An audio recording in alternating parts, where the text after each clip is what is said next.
1927. Advances in biotechnology were helping people improve their physical and mental abilities to an amazing degree. Provided, of course, they had enough money. A new breed of people was emerging, half human, half machine.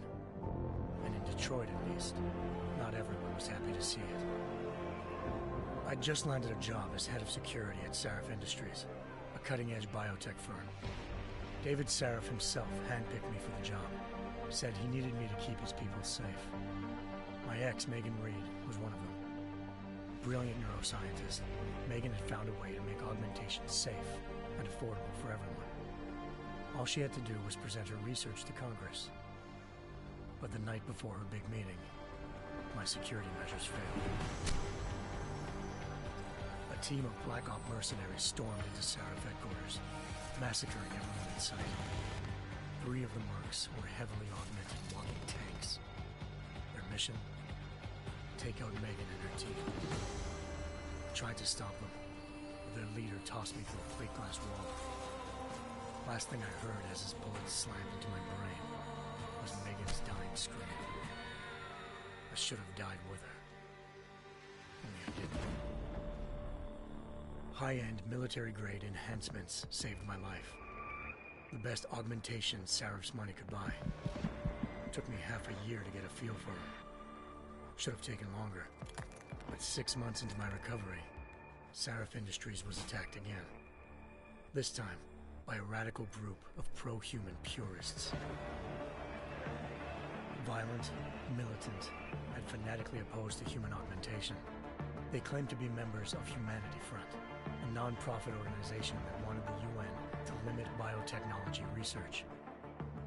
The thugs broke into Sarif's factory and found machinists working overtime on a top-secret military augment called the Typhoon.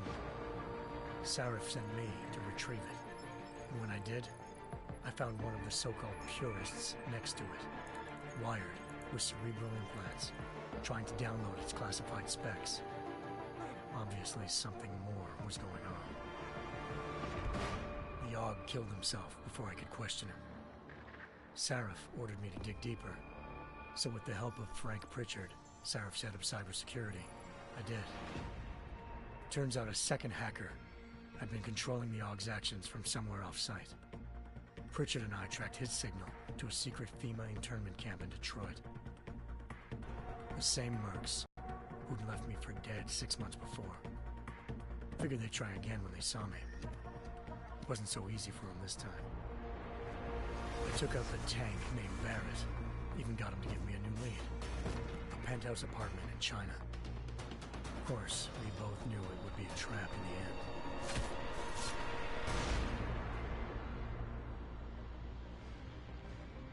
Hengsha Island, China.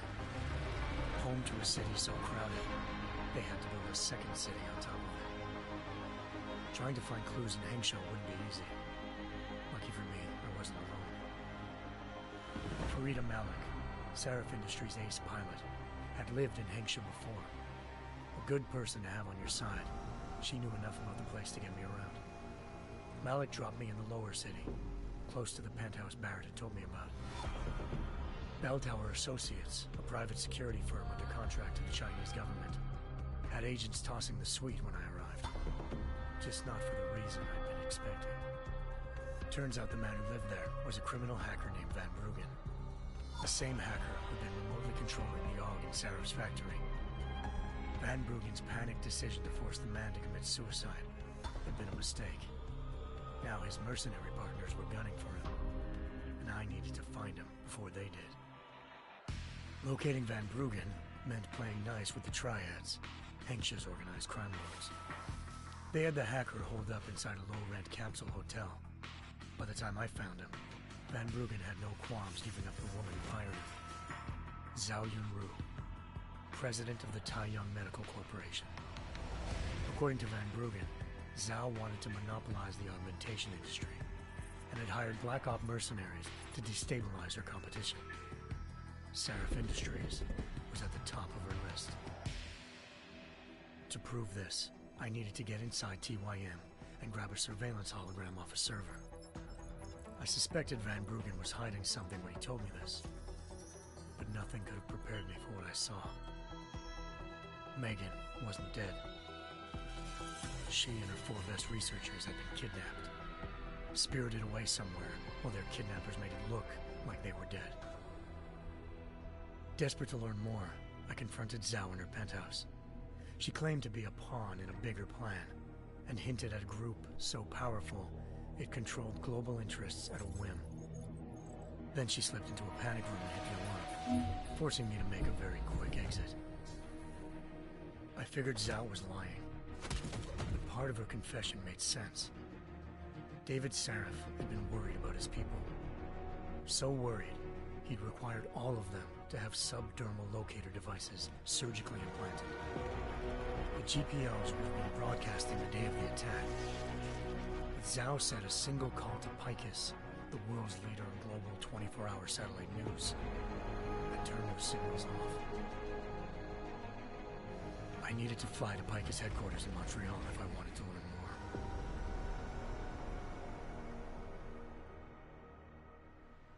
Eliza Cassan, Picus Communications' First Lady of News. Malik thought I was reaching when I told her Eliza was involved in this. The world's most famous news anchor, working with a mercenary hit squad. But when I confronted Cassan in her office, she freely admitted to jamming Detroit's satellites the night Megan's team had been taken. Said she's just been following her commands. I suspected she wanted to say more. But Black Op mercenaries showed up looking to shut us both down. And just like that, the Eliza I'd been talking to disappeared. The mercs were led by an augmented killer I crossed paths with twice before. Fedorova, a woman who'd made silence her best friend. She waited for me to track Eliza's transmission to a secret server room underneath the Picus complex, then jumped me from behind. A deadly fight ensued. I made sure she never moved silently again. With Fedorova down and no one left to keep Eliza quiet, she reappeared. Turns out Picus is free at all. She was a sophisticated AI program, engineered to monitor data streams and control what people believed. Eliza told me the mercs had brought in a Humanity Front doctor named Isaiah Sandoval to remove the scientist's implanted tracking devices while Detroit's satellites were down. She also told me to speak to David Sarif if I wanted to learn more. By the time Malik and I got back to Detroit, tensions between normal and augmented citizens had reached a flashpoint. Riots were breaking out in several cities. The UN was being urged to intervene. Sarif was trying hard to convince Hugh Darrow, the inventor-turned-philanthropist who'd once been a leading proponent of enhancement technologies, to help stop a possible regulatory vote. Sarif had a lot riding on Darrow. Megan's discovery would have given millions of people the chance to evolve beyond their normal human abilities, and at the same time catapulted Sarif Industries to the top of the Fortune 500. According to Sarif, Megan's kidnappers knew this, and didn't want people evolving unless they controlled how it was done. He called his enemies Illuminati, and urged me to keep searching. Determined to do so, I tracked down Sandoval via America's most outspoken augmentation opponent, Bill Taggart, Sandoval's boss and founder of Humanity Front. Sandoval admitted to operating on Megan's team when I confronted him, but said he hadn't removed their GPLs. He'd merely switched them to a different frequency. Pritchard was able to trace one of the signals to China. Malik and I immediately took off in pursuit. Unfortunately, the Illuminati were one step ahead.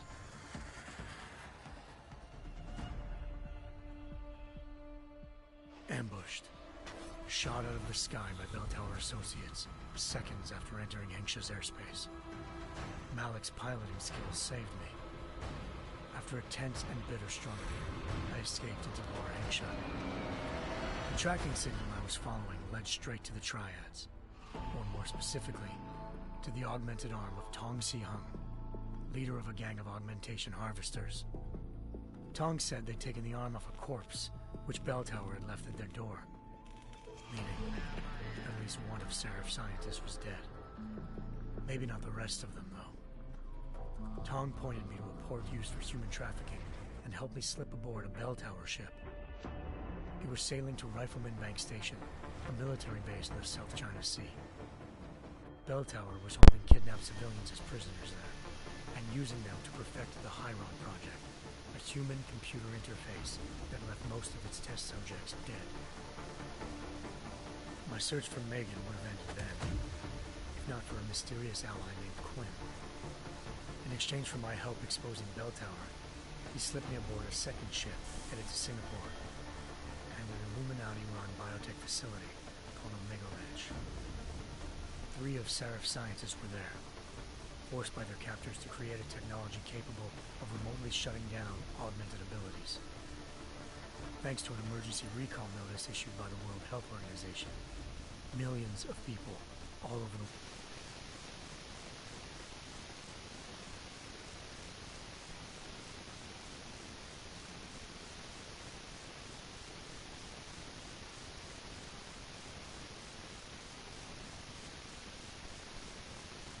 He'd teamed up with Zhao and was hoping to catch me off guard.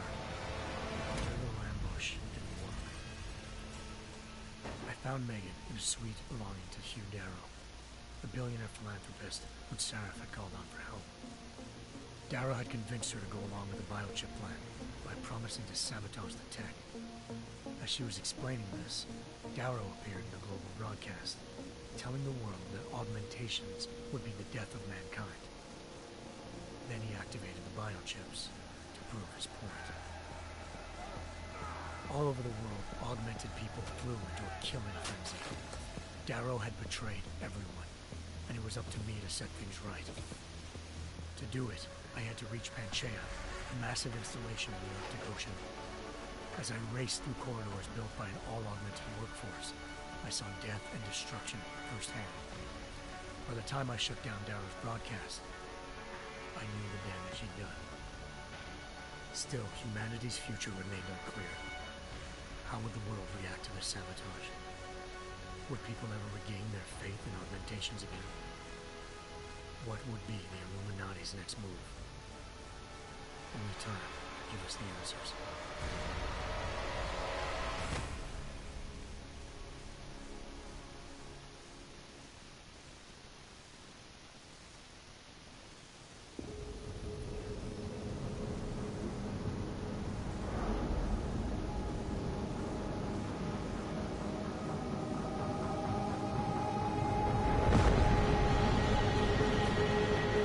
I once thought I could save the world.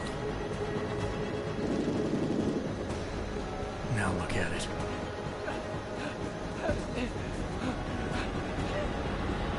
In yet another augmented terror attack, 251 passengers aboard Sister Airlines Flight 451 were killed when an augmented passenger broke into the plane's cockpit and ruthlessly butchered its flight crew.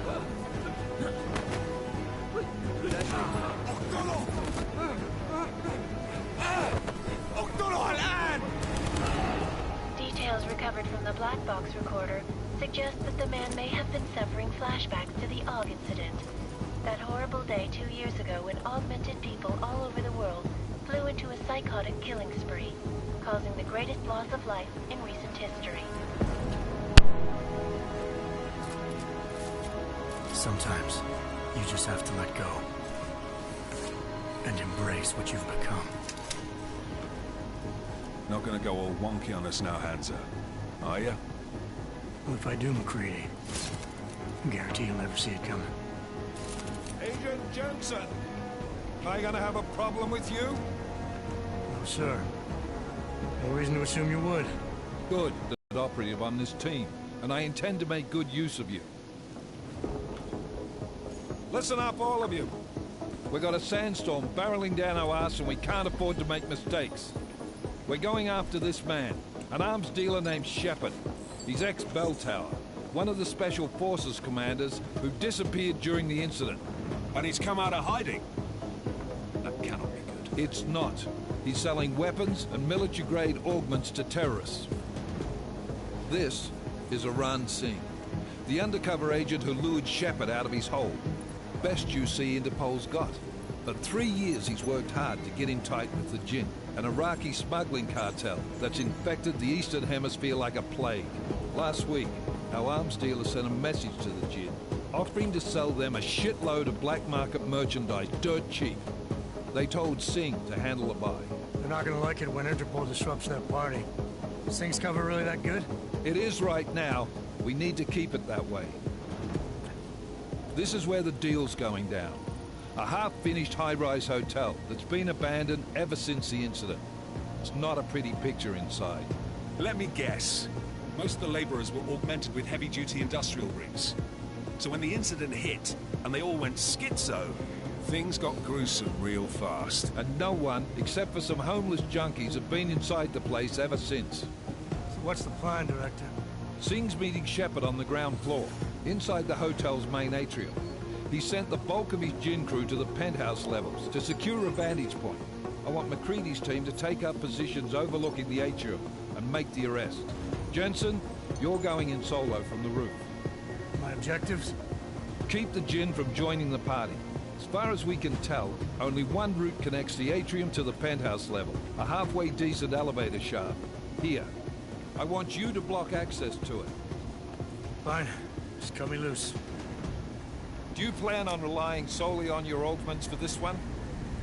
I'd recommend taking a little hardware, just to be sure.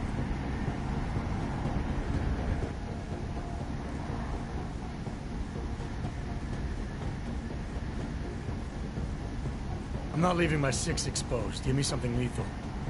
Your call, but Singh's undercover in all this. So watch your fucking sights. What about range? There's lots of wide spaces and high ceilings in there, but a number of tight and constrained rooms too. So it's a crapshoot, really.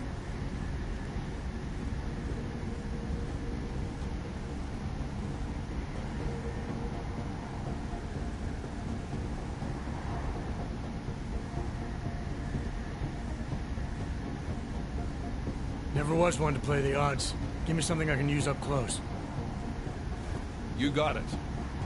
One last thing, Jensen. Singh said the Jinn are using some sort of portable Wi-Fi device to boost communications. He's got a better chance of maintaining cover if you disable it. I'll keep an eye out for it. But aren't we on the clock here? You said there's a sandstorm moving in. There is, and we got the intel on this mission at the very last minute. So we're scrambling a little. If it comes to it, your #1 priority is keeping the Jinn out of that atrium. Copy that. Time to put away your happy thoughts, gentlemen. We're approaching the target building. You're up first, Jensen. Let's do this. Task Force Actual. This is Knife Leader. Engage Hush drives and descend to Angels 1-5.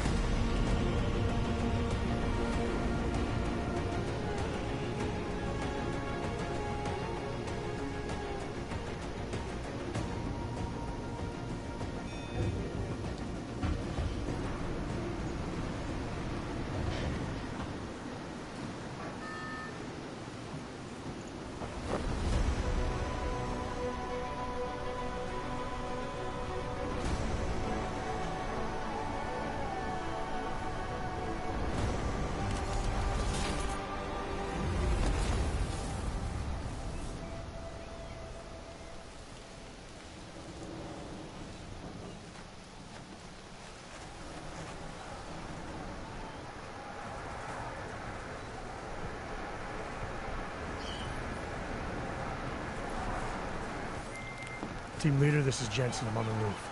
Solid copy. Move into the building. The access route you need to block is at the far end of the penthouses. And keep in mind, the direct route might not be the easiest one. Roger that. McCready will advise once his team is on the ground. Miller out.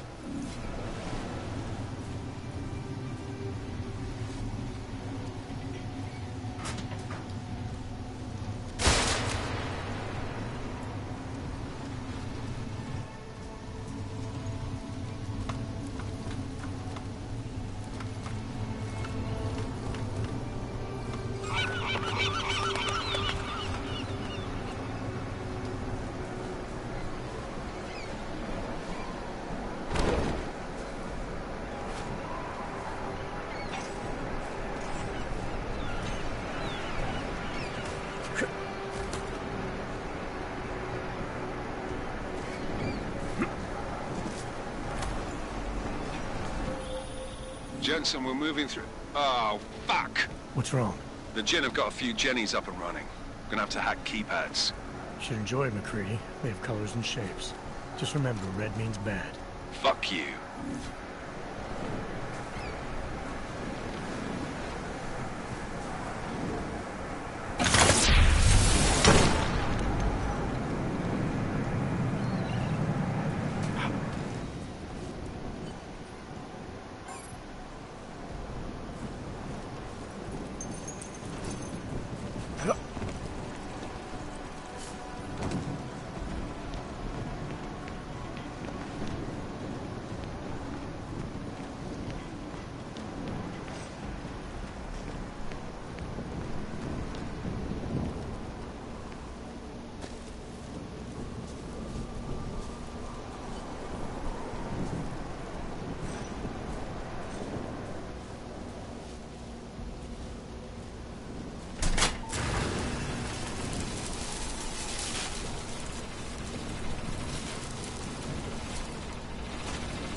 Anomaly detected. Trace program initiated.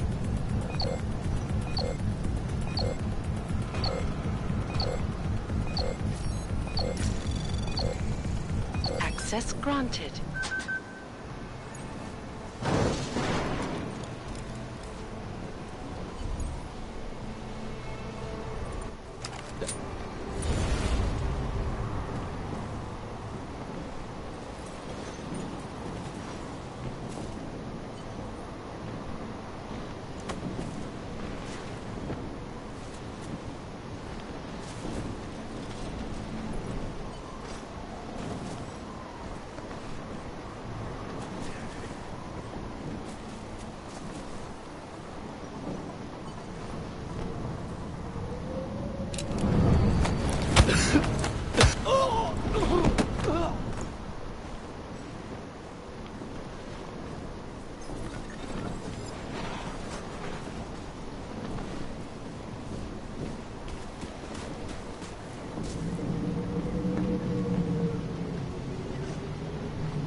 Jensen, Mac, listen up.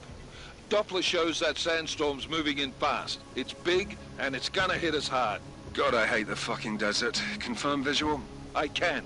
Time is not on our side. Copy that. Solid copy.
بسرعة شوية، لو الريحة هاجت علينا هنموت.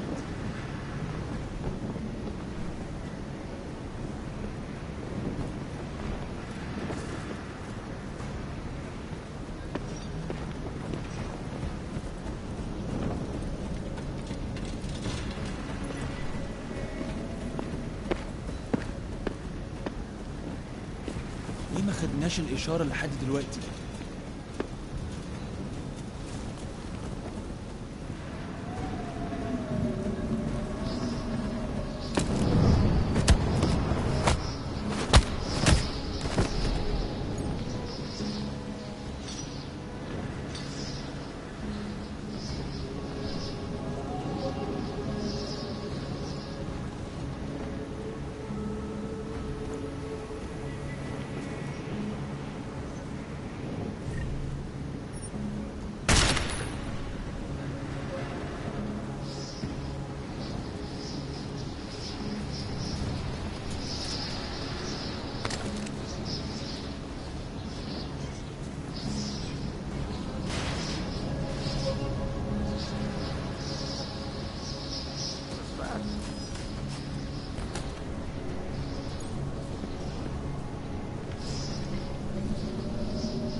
Close! Too close!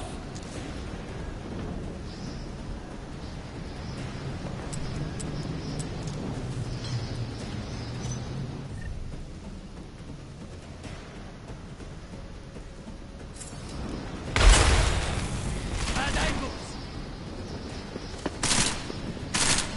You will be avenged!